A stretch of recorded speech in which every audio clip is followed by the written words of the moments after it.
Por favor, nos ajude deixando seu gostei no vídeo.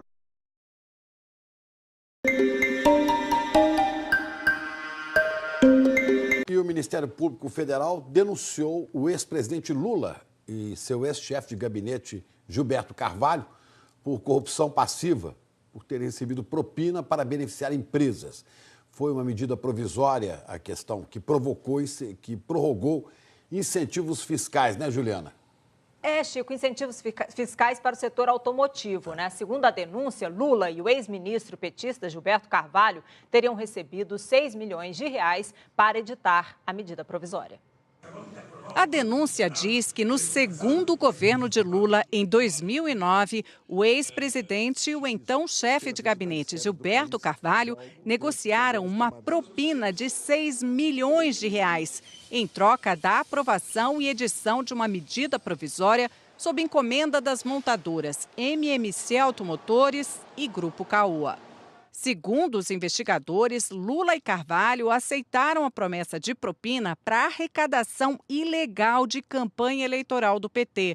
O dinheiro teria sido repassado por intermediários das empresas. O documento diz ainda que a medida provisória foi editada com celeridade e procedimento atípicos e que o texto da MP foi conhecido antes dela ser publicada e sequer numerada. A denúncia traz também cópias de documentos apreendidos em endereços dos acusados, como e-mails, atas de reuniões e manuscritos como esse, com a inscrição Café e ao lado o nome de Gilberto Carvalho. A data, 16 de novembro de 2009. Gilberto Carvalho, de acordo com o procurador, estava em Roma com Lula, o que, segundo a denúncia, reforça a expressão café não como bebida servida em reunião, mas sim propina. A denúncia está aqui na 10ª Vara da Justiça Federal em Brasília. Para o Ministério Público, não há dúvidas de que o ex-presidente Lula e Gilberto Carvalho praticaram crime de corrupção passiva ao aceitar a proposta de propina. A pena para esse crime varia de 2 a 12 anos de prisão. O Ministério Público também pede o pagamento de 12 milhões de reais, metade pelo valor da propina e a outra metade por danos morais coletivos. O valor dividido entre todos os acusados. Além de Lula e Gilberto Carvalho, também foram denunciados, mas por corrupção ativa, os lobistas Alexandre Paes dos Santos e Mauro Marcondes Machado, Paulo Arantes Ferraz, ex-presidente da MMC, Carlos Alberto de Oliveira Andrade, do Grupo Caoa, e o ex-conselheiro do CARF, Conselho Administrativo de Recursos Fiscais, o advogado José Ricardo da Silva. Em Curitiba, Gilberto Carvalho negou as acusações. Nós estamos absolutamente tranquilos, eu não tenho nada a temer dessa denúncia. Os advogados nossos vão fazer o trabalho devido e é mais uma denúncia que vai cair no vazio. O Instituto Lula declarou que a denúncia é improcedente e imoral porque os trâmites da medida provisória foram corretos e que o ex-presidente é alvo de perseguição política. Já o advogado de Lula afirmou que o ex-presidente jamais praticou atos de corrupção e que a inocência dele será reconhecida. O advogado de Mauro Marcondes disse que a denúncia é requentada e que o procurador está brincando com a justiça. A Caoa se declarou surpresa com a denúncia e afirmou que os fatos já foram objeto de investigação e que ficou provada a inocência da empresa. A defesa de José Ricardo da Silva não quis se manifestar. Bom, nós não conseguimos contato com a defesa de Alexandre Paes dos Santos e de Paulo Arantes Ferraz. Ana Paula. Lembrando, Juliana, que essa é mais uma denúncia, né? Essa aí já é a 9ª denúncia apresentada contra o ex-presidente Lula. Até agora, a justiça dessas denúncias já aceitou 5 e Lula está também com uma condenação já pelo juiz Sérgio Moro na Lava Jato. Vamos relembrar aqui, então, esses casos? Olha, primeiro falando da condenação, Lula foi condenado a 9 anos e meio de prisão naquele caso do triplex do Guarujá. Aqui o juiz Sérgio Moro considerou que o imóvel foi destinado ao ex-presidente e reformado como um pagamento de vantagem devida. Nesse caso aqui, Lula recorre em liberdade. A defesa dele já entregou a fundamentação do recurso ontem mesmo no Tribunal Regional Federal da 4ª Região. E um dos argumentos dos advogados é que, na sentença, Moro formulou uma acusação diferente daquela que foi apresentada na denúncia pelo Ministério Público. A defesa também pediu que Lula preste depoimento ao tribunal. Vamos ver os outros casos. O ex-presidente também é réu, primeiro aqui, olha, na Justiça Federal do Paraná, suspeito de receber como propina um terreno que seria para o Instituto Lula e também um imóvel que é vizinho ao apartamento onde ele mora, em São Bernardo do Campo. Também em Curitiba, Lula responde à acusação sobre a compra e reformas no sítio em Atibaia. Na Justiça do Distrito Federal, ele é réu em 3 ações. A primeira está aqui, uma é aquela por acusação de tentar atrapalhar a delação de Nestor Severo. Outra, também na Justiça em Brasília, é por tráfico de influência no BNDES para beneficiar a Odebrecht. E tem mais uma por tráfico de influência na Operação Zelotes, nessa aqui é junto com o filho, Luiz Cláudio. Além disso, há 3 denúncias que ainda precisam ser analisadas pela Justiça. Uma é essa de ontem, que a gente mostrou também na Operação Zelotes, de favorecimento de empresas através de uma medida provisória. A outra é a do chamado quadrilhão do PT no esquema de corrupção da Petrobras. Esse caso está no Supremo. E tem ainda uma por obstrução de justiça naquele episódio em que ele foi nomeado ministro pelo então presidente Dilma Rousseff. E além de todas essas denúncias, ainda tem uma investigação em estágio anterior contra Lula na Lava Jato, em Curitiba, que é para saber se o pagamento que ele recebia por palestras era, na verdade, propina disfarçada. E o Procurador-Geral da República, Rodrigo Janot, apresentou provas de que o ex-procurador Marcelo Miller atuou em favor do grupo JBS antes mesmo de se desligar do cargo do Ministério Público. Tem uma troca de e-mail entre Miller e uma advogada do escritório que representava a JBS, né, Juliana? Chico, sabe quem entregou esses e-mails? Foi o escritório de advocacia que contratou Marcelo Miller para atuar no acordo de leniência da JF, que é uma delação premiada das empresas. Para o procurador Rodrigo Janot, Marcelo Miller teria ajudado os delatores ilegalmente no período em que ainda era do Ministério Público. Joesley Batista e o executivo da JBS, Ricardo Saldi, chegaram a Brasília no meio da tarde no avião da Polícia Federal e foram direto para a superintendência da PF, onde foram recebidos por manifestantes que soltaram fogos de artifício. 2 horas depois, eles foram para o IML fazer exame de corpo de delito. Os executivos vão ficar presos por pelo menos 5 dias, por decisão do Supremo Tribunal Federal, que aceitou o pedido do Procurador-Geral da República, Rodrigo Janot, mas negou o pedido de prisão do ex-procurador Marcelo Miller. No pedido, Janot explicou que conversas gravadas pelos delatores e entregues à Procuradoria-Geral indicam que Marcelo Miller teria ajudado os delatores ilegalmente, no período em que ainda era do Ministério Público. O Procurador-Geral da República recebeu documentos do escritório de advocacia que contratou o Miller para atuar num acordo de leniência da JF, que é uma delação premiada de empresas. O escritório fez uma investigação interna e informou sobre uma troca de e-mails entre Marcelo Miller e uma advogada do escritório. Esther Flash, que era sócia do escritório de advocacia, mandou esta mensagem a Miller no dia 31 de março, quando ele ainda era procurador. Ela fala sobre pagamento de honorários. Rodrigo Janot diz que há indícios de que os executivos agiram com má fé e de que o ex-procurador Marcelo Miller ajudou os colaboradores a filtrar informações, escamotear fatos e provas e ajustar depoimentos. O procurador também afirmou que isso foi feito para ajudar pessoas que poderiam fazer parte de um grupo criminoso. O Procurador-Geral da República disse que nas conversas gravadas, os delatores falam sobre outras gravações que não foram entregues ao Ministério Público. Entre elas, uma conversa de Saldi com o ex-ministro da Justiça, José Eduardo Cardoso. Janot reproduziu um trecho do depoimento de Ricardo Saldi, prestado na última quinta-feira. Saldi disse que houve uma briga quando falou sobre José Eduardo Cardoso para Marcelo Miller, que diz que o depoente ia para a cadeia se aquilo fosse verdade, que não mostrou a gravação de Cardoso a Miller, apenas um pendrive. Nos depoimentos, Joesley Batista e Ricardo Saldi também falaram sobre a relação com Marcelo Miller. Joesley diz que fez o primeiro contato com Miller em fevereiro ou no começo de março, por meio do advogado da empresa, Francisco de Assis e Silva, que não falou de colaboração premiada nessa conversa, mas em outros encontros, sim. Ricardo Saldi foi mais preciso. Diz que o primeiro encontro com Marcelo Miller foi no dia 8 de março. data em que Miller já tinha pedido demissão do cargo de procurador, mas ainda não tinha sido exonerado. Saldi contou que estava com dificuldades para fazer os anexos da delação premiada e que, por isso, procurou novamente Marcelo Miller, que diz que ajudaria, embora não pudesse instruí-lo. Saldi diz que escrevia os anexos e Marcelo Miller passava os olhos. Joesley diz que não recebeu orientação de Miller para elaborar a colaboração premiada ou para gravar alguém, nem o presidente Michel Temer. Que Marcelo Miller jamais vendeu facilidades por ser do Ministério Público Federal. Sobre a suposta conversa com Rodrigo Janot, mencionada na gravação, Joesley diz que nunca esteve com ele nem em lugar público e que as menções a Rodrigo Janot são, na verdade, à Procuradoria-Geral da República e ao Ministério Público. Sobre a parte da gravação em que Joesley disse a Saldi que eles sabiam que não seriam presos, ele justificou que era uma espécie de mantra, que ele repetia para passar credibilidade à família e à equipe dele.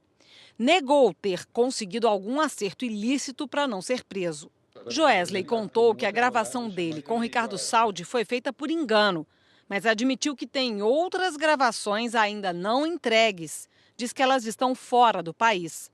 Sobre a gravação de conversa com o ex-ministro da Justiça, José Eduardo Cardoso, Joesley disse que essa conversa envolveu a Lava Jato, mas não tinha nada de errado.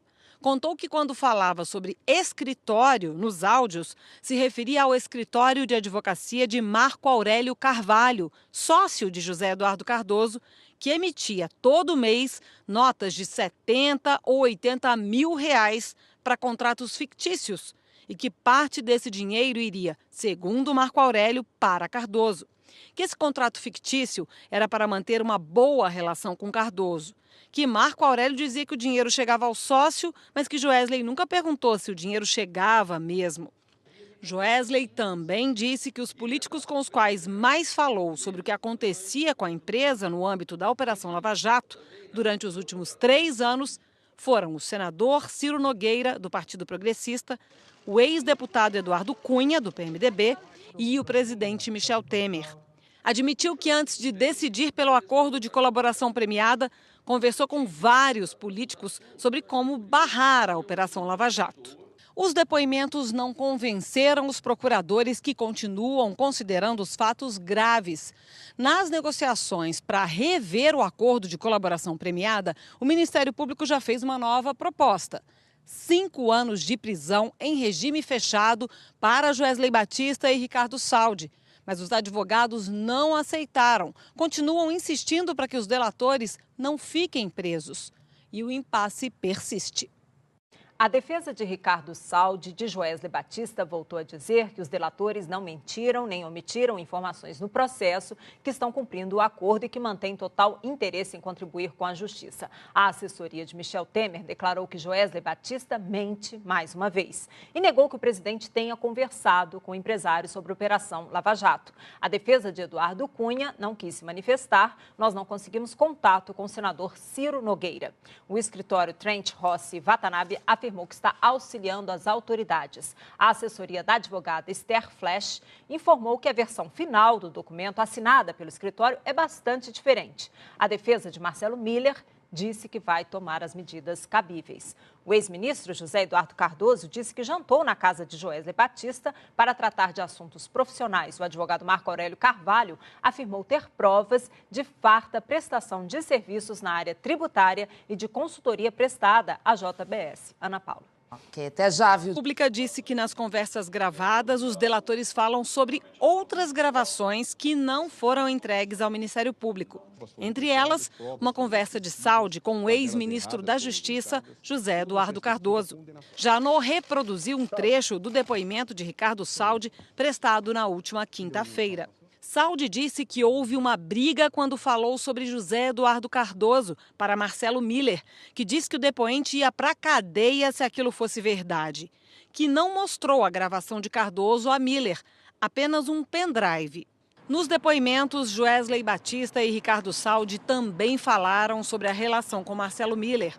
Joesley diz que fez o primeiro contato com Miller em fevereiro ou no começo de março, por meio do advogado da empresa, Francisco de Assis e Silva, que não falou de colaboração premiada nessa conversa, mas em outros encontros, sim. Ricardo Saldi foi mais preciso. Diz que o primeiro encontro com o Marcelo Miller foi no dia 8 de março, data em que Miller já tinha pedido demissão do cargo de procurador, mas ainda não tinha sido exonerado. Saldi contou que estava com dificuldades para fazer os anexos da delação premiada e que, por isso, procurou novamente Marcelo Miller, que diz que ajudaria, embora não pudesse instruí-lo. Saldi diz que escrevia os anexos e Marcelo Miller passava os olhos.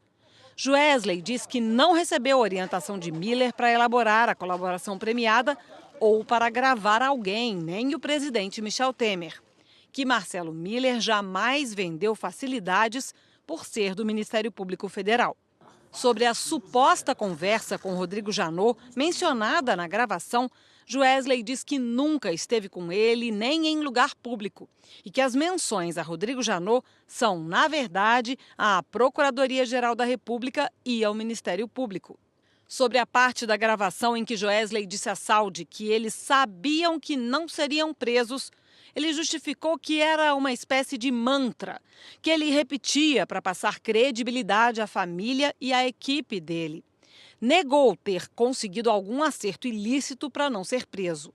Joesley contou que a gravação dele com Ricardo Saldi foi feita por engano, mas admitiu que tem outras gravações ainda não entregues. Diz que elas estão fora do país.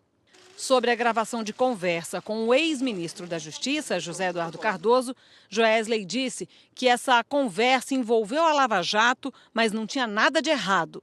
Contou que quando falava sobre escritório nos áudios, se referia ao escritório de advocacia de Marco Aurélio Carvalho, sócio de José Eduardo Cardoso, que emitia todo mês notas de 70 ou 80 mil reais para contratos fictícios e que parte desse E o Ministério Público Federal denunciou o ex-presidente Lula e seu ex-chefe de gabinete, Gilberto Carvalho, por corrupção passiva, por terem recebido propina para beneficiar empresas. Foi uma medida provisória, a questão, que que prorrogou incentivos fiscais, né, Juliana?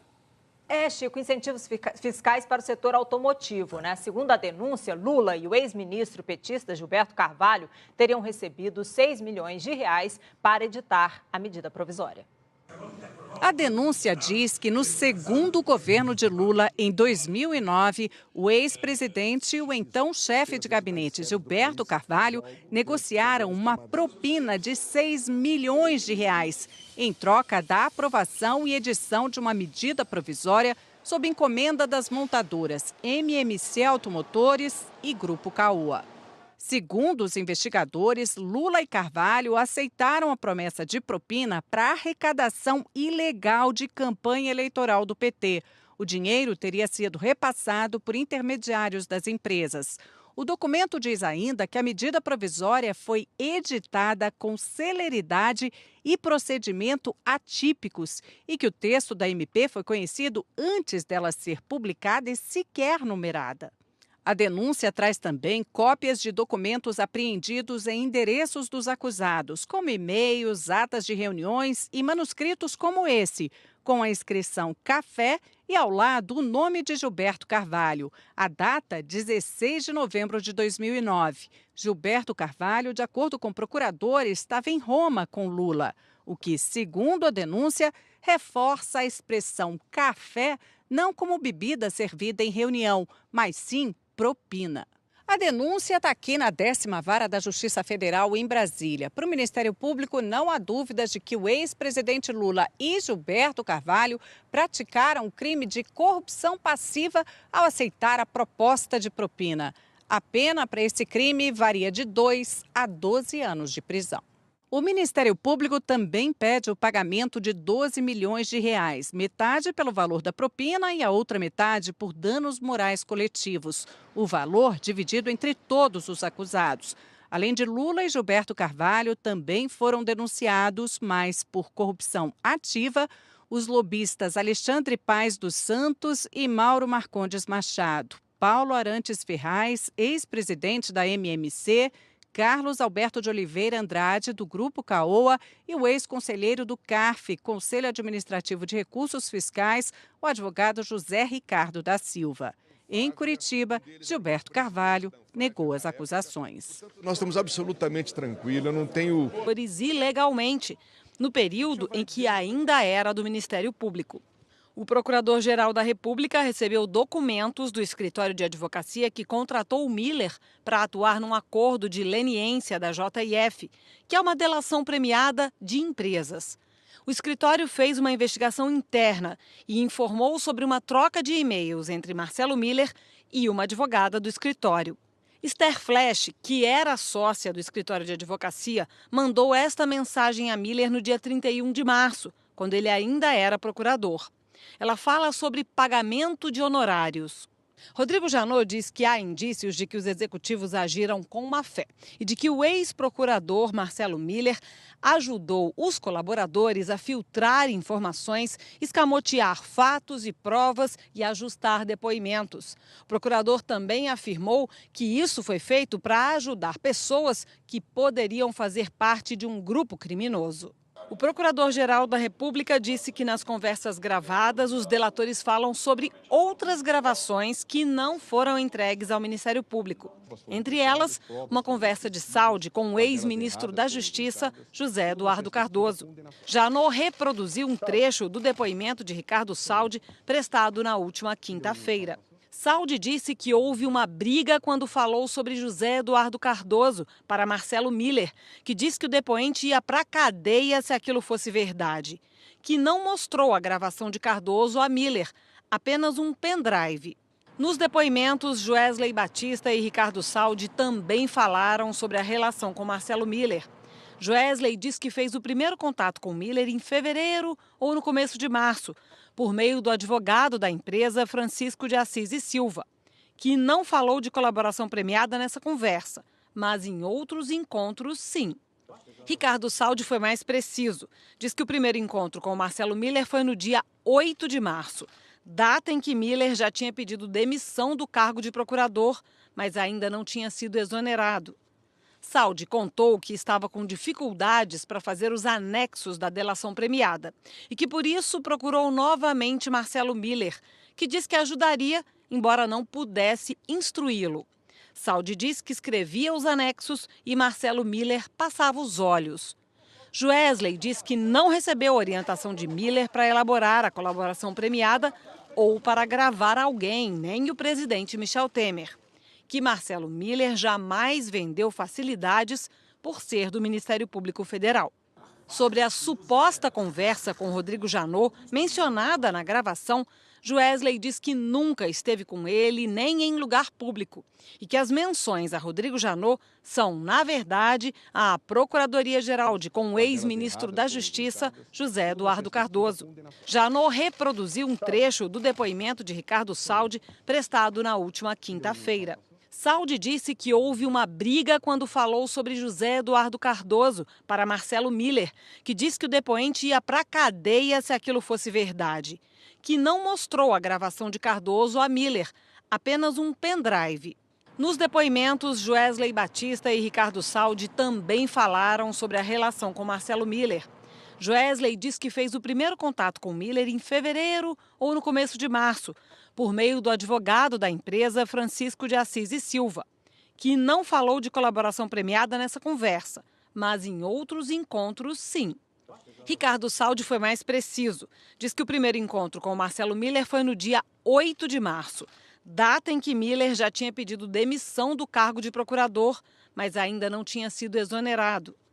Saldi contou que estava com dificuldades para fazer os anexos da delação premiada e que, por isso, procurou novamente Marcelo Miller, que diz que ajudaria, embora não pudesse instruí-lo. Saldi diz que escrevia os anexos e Marcelo Miller passava os olhos. Joesley diz que não recebeu orientação de Miller para elaborar a colaboração premiada ou para gravar alguém, nem o presidente Michel Temer. Que Marcelo Miller jamais vendeu facilidades por ser do Ministério Público Federal. Sobre a suposta conversa com Rodrigo Janot, mencionada na gravação, Joesley diz que nunca esteve com ele nem em lugar público e que as menções a Rodrigo Janot são, na verdade, à Procuradoria-Geral da República e ao Ministério Público. Sobre a parte da gravação em que Joesley disse à Saúde que eles sabiam que não seriam presos, ele justificou que era uma espécie de mantra, que ele repetia para passar credibilidade à família e à equipe dele. Negou ter conseguido algum acerto ilícito para não ser preso. Joesley contou que a gravação dele com Ricardo Saúde foi feita por engano, mas admitiu que tem outras gravações ainda não entregues. Diz que elas estão fora do país. Sobre a gravação de conversa com o ex-ministro da Justiça, José Eduardo Cardoso, Joesley disse que essa conversa envolveu a Lava Jato, mas não tinha nada de errado. Contou que quando falava sobre escritório nos áudios, se referia ao escritório de advocacia de Marco Aurélio Carvalho, sócio de José Eduardo Cardoso, que emitia todo mês notas de 70 ou 80 mil reais para contratos fictícios e que parte desse dinheiro iria, segundo Marco Aurélio, para Cardoso. Que esse contrato fictício era para manter uma boa relação com Cardoso. Que Marco Aurélio dizia que o dinheiro